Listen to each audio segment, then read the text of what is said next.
The error signal is unmistakable. It fires in the anterior cingulate cortex, the exact same region of your brain that processes physical pain, a burn, a cut, a broken bone. To your neurology, there is no difference between a knife in the hand and the feeling of disagreeing with a crowd. You think your thoughts are your own. You believe that when you look at a color, you see that color. When you assess a moral dilemma, you are the judge. You are wrong. There is a mechanism inside you, older than language, older than fire, that is actively rewriting your perception of reality in real time to match the people around you. It isn't just peer pressure.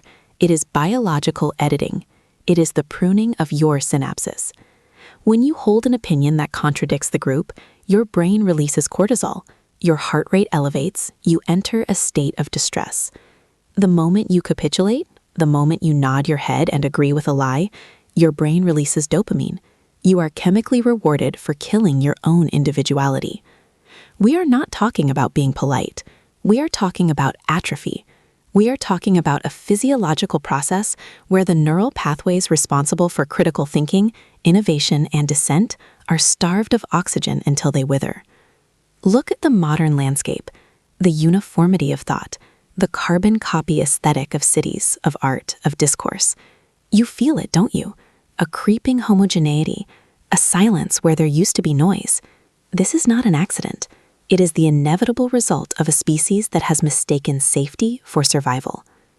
To understand why your brain is betraying you, we must first look at the architecture of the trap.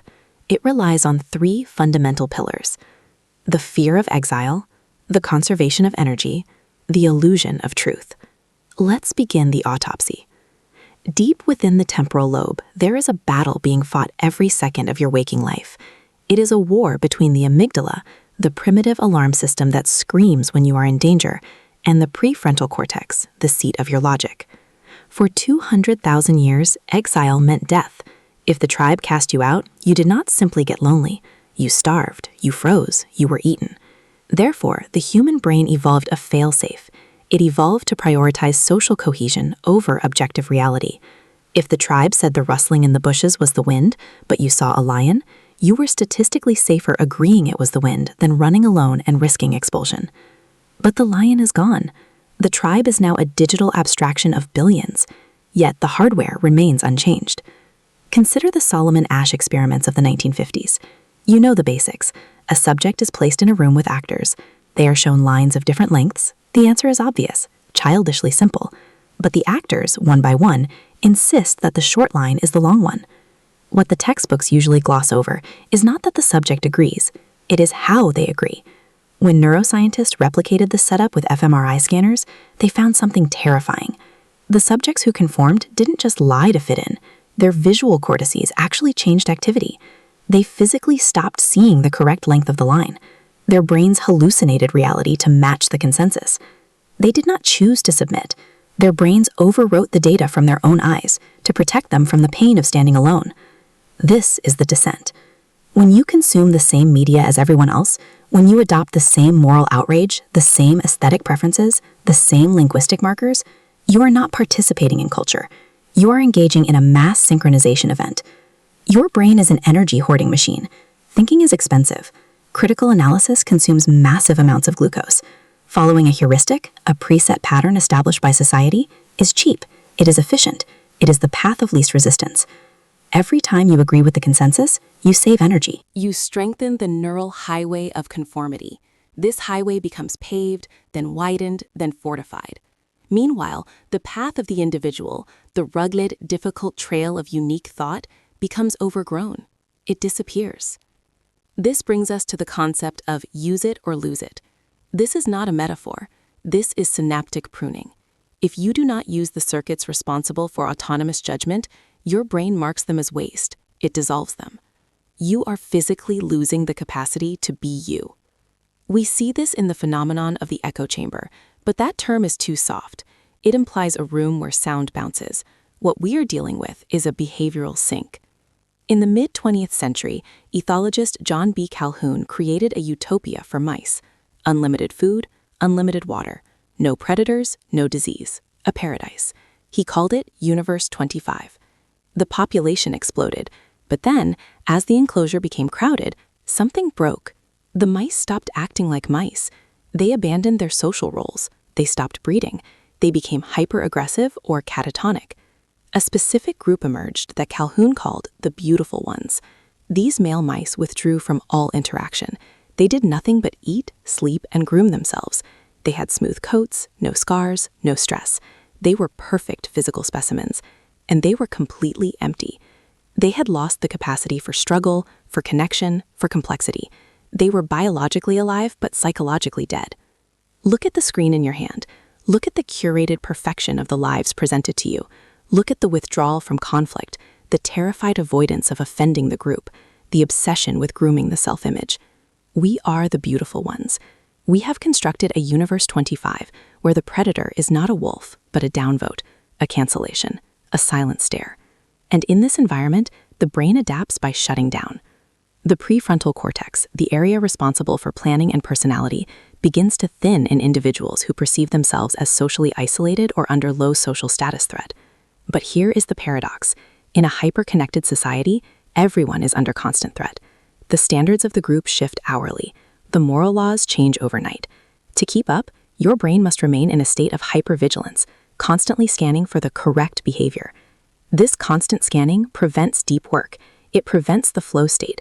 It prevents the incubation of original ideas, which requires solitude and a disregard for immediate approval. You cannot create a symphony while terrified of a discordant note. You cannot invent the future while desperately clutching the past. The danger is not just that we become boring. The danger is that we become vulnerable to the infection of the mass psychosis.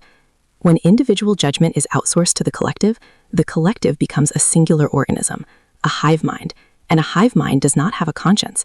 It has only momentum. History is a graveyard of societies that marched cheerfully into the abyss because it was socially awkward to ask where they were going.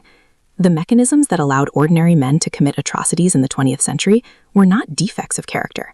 They were the triumphs of social conformity over individual neurology. They synchronized, they merged, they ceased to be I and became we, and we is capable of horrors that I could never stomach. So what happens to the gray matter of the nonconformist, the outliers, the ones who refuse the dopamine hit of agreement? They suffer. Let us not romanticize it. Isolation is damaging.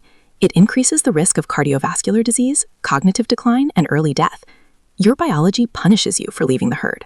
But there is a threshold. If you can withstand the initial error signal, the pain of the anterior cingulate cortex, something shifts. The brain is plastic. It can be retrained. When you consciously choose the discomfort of autonomy, you begin to build a different kind of architecture. You move from the dopamine loop of approval to the serotonin, oxytocin, and endorphin systems of competence and purpose. You begin to derive satisfaction not from the nod of the neighbor, but from the alignment of your internal reality with external truth. This is the only way to stop the atrophy. You must actively inject friction into your life. You must seek out the information that hurts. You must read the authors you despise. You must sit in silence, without the input of the digital tribe, and watch your own thoughts surface like strange leviathans from the deep. Most of those thoughts will be garbage. They will be echoes of things you heard on the news or from your parents. But if you wait long enough, if you endure the withdrawal symptoms of the group mind, you might hear something else, a thought that is actually yours. It will feel dangerous. It will feel cold. But we are reaching a point in human history where the ability to think outside the algorithm is not just a competitive advantage, it is a survival requirement. The systems we are building, artificial intelligence, algorithmic governance, biometric surveillance, are designed to predict and control human behavior based on the average. They rely on you being predictable. They rely on you being a standard deviation of the norm. If you follow society, you become data. You become a variable in an equation that solves for your own obsolescence. The brain is a muscle. If it is only used to mirror, it becomes a mirror. It reflects everything and contains nothing. To reclaim your mind, you must be willing to break the mirror. You must be willing to be wrong. You must be willing to be ridiculed. You must be willing to accept the biological pain of the error signal and interpret it not as a warning to turn back, but as a signpost that you are finally, for the first time, walking somewhere new. The door to the vault is open. The choice is to stay in the light of the crowd, warm and asleep, or to step into the dark, cold quiet of your own mind. Most people will choose the warmth. They will dissolve into the soup of the collective, smiling as they vanish. But you are still listening, which means the atrophy hasn't taken everything yet. Guard your mind. It is the only thing you truly own, and they are coming for it.